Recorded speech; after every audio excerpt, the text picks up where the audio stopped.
बोलबम जैसी डीजे मनीष रक्सौल बोलबम जैसी नमः शिवाय नमः शिवाय नमः शिवाय नमः शिवाय। सुनले बानी देवो घर में भीड़ बड़ा होला, हमारा पदाया करिए अघरदानी भोला भोला भोला। सुनले बानी देवो घर में भीड़ बड़ा होला, हमारा पदाया करिए अघरदानी भोला।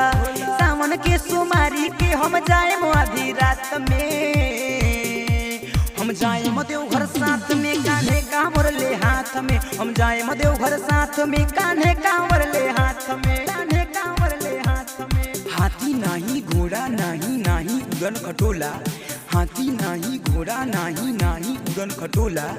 बादशाह पर दुनिया घूमे जालन हमार भोला, भैया जालन हमार भोला, चाचा जालन हमार भोला।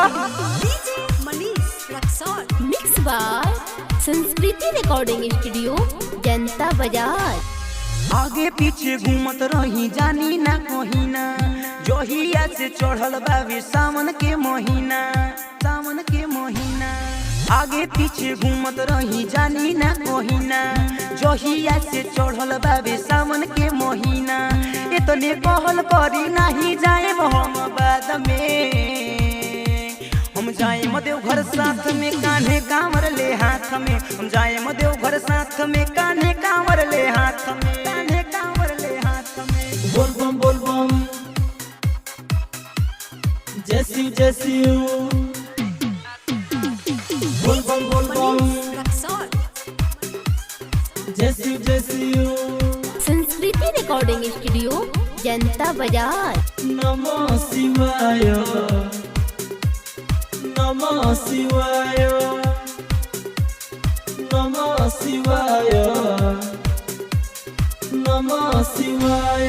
मिस्टर सुजीत राजा जाले भोला के दुआरी, यहाँ दोरा के सलैले गेरुआ रंग के साड़ी, गेरुआ रंग के साड़ी। मिस्टर सुजीत राजा जाले भोला के दुआरी, यहाँ दोरा के सलैले गेरुआ रंग के साड़ी, गेरुआ रंग के साड़ी।